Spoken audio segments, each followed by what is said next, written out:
Rakkoo hojjettoota miindaa fooyyessuun qofa osoo hin taane filmaatawwan biroonis hiikamuuf yaalameera.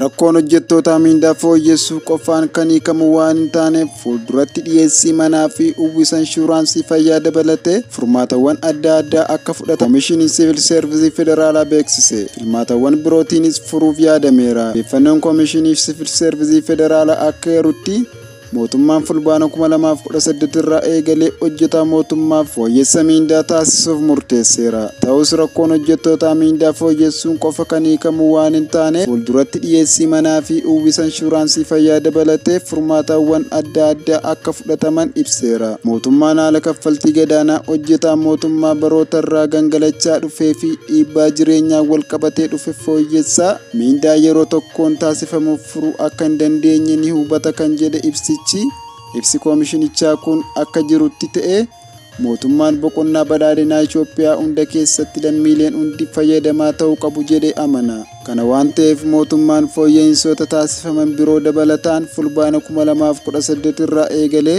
hojjetaa mootummaaf fooyyessa miindaa taasisuuf murteessuusaa ibseera. Akkasumas Siivil Servisiin alatti hojjettoota mootummaa dameelee adda addaa irratti bobba'aniif fooyyessi miindaa akka taasifamu eere.